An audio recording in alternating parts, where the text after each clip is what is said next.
friends and family, this is SP News Nuggets, and I'm going to share with you that interview we talked about this morning with one of the officers that was in the George Floyd situation.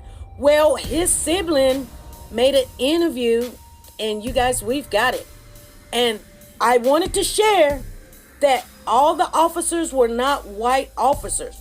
One of them was actually an African American, you guys. So here we go. Let's talk about this. Yes, friends and family, Alexander Kueng was actually an African American police officer. He was the one that had George's back. He had his back. You know how brothers say, I got your back, brother. He had his back, okay?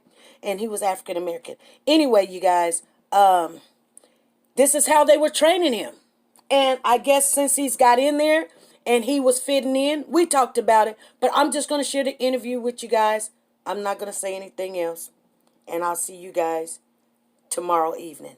The president for the Minneapolis NAACP, also known as the National Association for the Advancement of Colored People. My pronouns are she, her, hers, and I am here with a very special guest who I've been getting a lot of calls about, and in order to keep the focus where it needs to be, I figured we could just do one live, tell the story, and move forward, right? So please introduce yourself, sis. I'm Taylor King. I am the sibling of one of the 4 officers involved in the murder of George Floyd. My pronouns are they, them. I am non-binary. So the media discovered that last year, around this same time, Taylor and I were doing press conferences. And if you all follow me, you know that we were doing press conferences because, well, I'll let you tell it, Taylor. What happened last year? Almost a year ago to the day was May 31st. Myself and a friend of mine was arrested by sheriffs of the Hennepin County Department. Wrongfully so, I must add. It was, do I just go into? Yeah. Well, one of the reasons why I thought it was so important, many of you may remember last year during that time I was studying for the bar, so I really wasn't taking interviews. But one of the reasons why I one of the reasons why I did the press conference is because I think the brutality that black women face in the state of Minnesota and all over the United States is never documented. And here it was 2 young black sisters who had been violently and unrightfully so arrested and charged by the Hennepin County. What it started with the Hennepin County Sheriff's officers, and that was especially troubling to me. And Taylor was a star scholar at a college at the time, and the university was actually the ones who reached out to me because I recently spoke at the school. Why I think it's important to articulate this narrative is because here Taylor is a year ago, she was brutalized by the sheriff officers, and now a year later, her brother was one of the 4 officers involved in the George Floyd case. I don't know how many of you all believe in God, but I don't think that this is a coincidence at all. It goes to show that none of us know where we are going to be.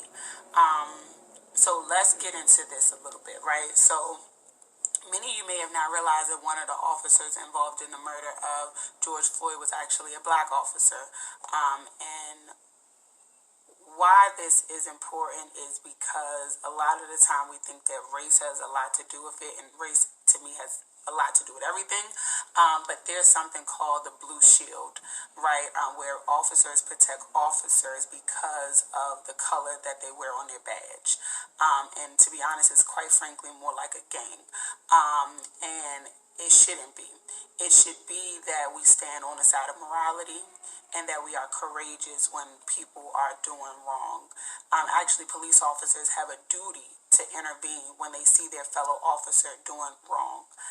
In this specific case, Officer Chauvin was the officer with his knee on the neck of George Floyd.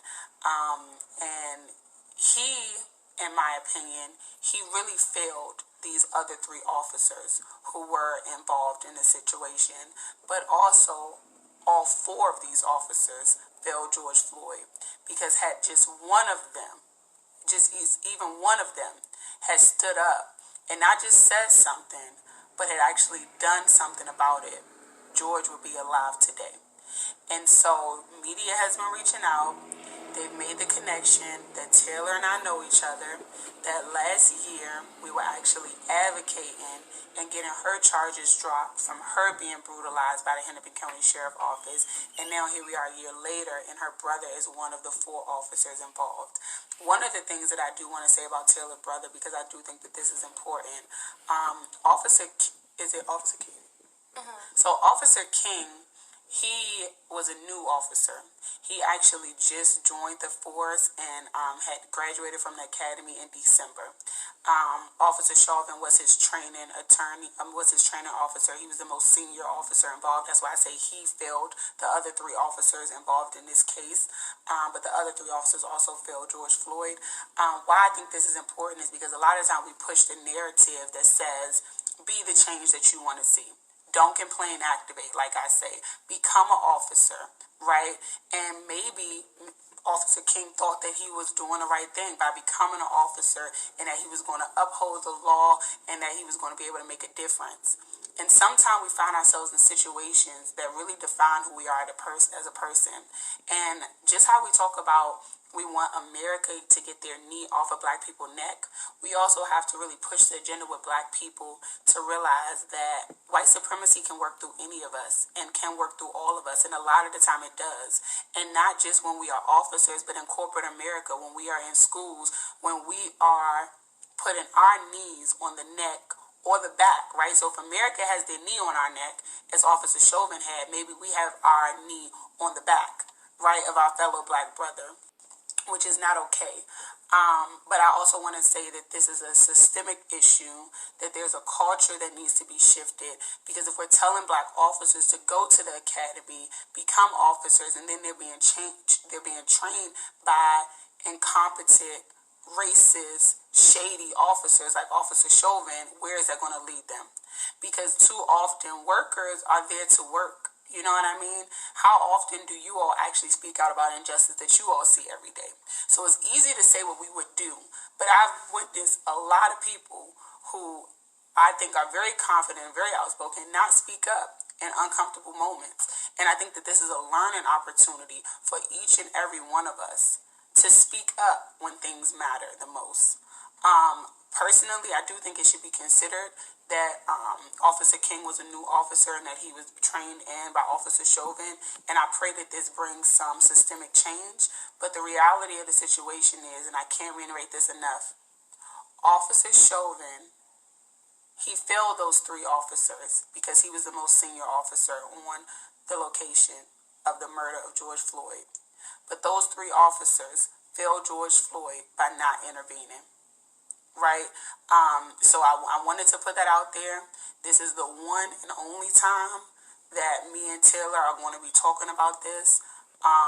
Myself and President Johnson may have a conversation briefly about it later on Instagram Live, but I will not be going on any media outlets having any more conversation. I ask that we have prayer for Taylor during this time. This is not an easy time. I'm sure it's very triggering.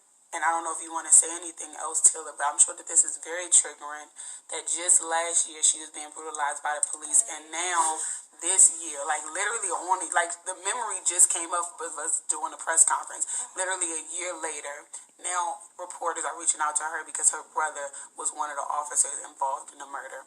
And what I want to commend Taylor on is, a lot of people say, because it's my family member, right, wrong, or indifferent, I'm not going to say anything. I'm not going to stand on anything. And until I want to tell you, I think that you are very courageous. And,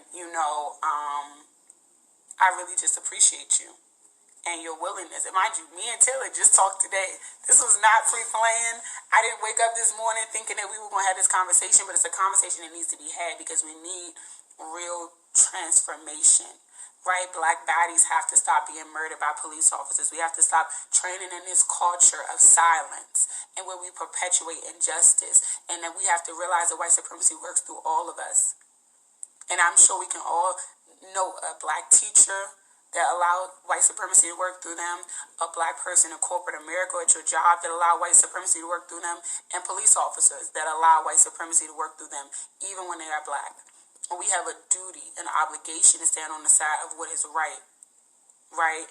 And so I don't know what kind of spin the media is going to try to do with this, but I just wanted us to tell our own narrative. And Taylor, do you have anything else that you want to say? No. Taylor, I just appreciate Taylor for even doing this, and I ask you all to keep her in your prayers. She is, I'm sorry, them, my apologies, no, because this is important, because this new generation is going to get us together.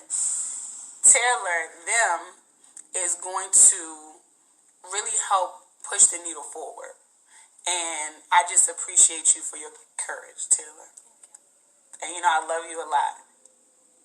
And I'm praying for you, and I'm praying for your mom, and I'm praying for your family, and I'm praying for your brother. I want you all to know, I don't operate out of hate. That's just not a place that I operate from.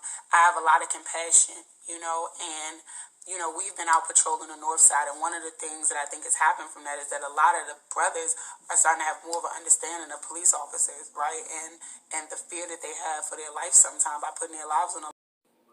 Okay, family. So, that's the interview I wanted to share with you guys. And the question is, why do we allow them to teach us to hate us? Why do we allow them to teach us to hate us? You guys, there is a famine, a drought of knowledge between the African American community. I want you guys to really examine what's going on, because they said it was 4 white officers. And I told you guys that was a black man that was speaking, that was telling him to just get in the car and just stand up or whatever. Go back, listen to the video.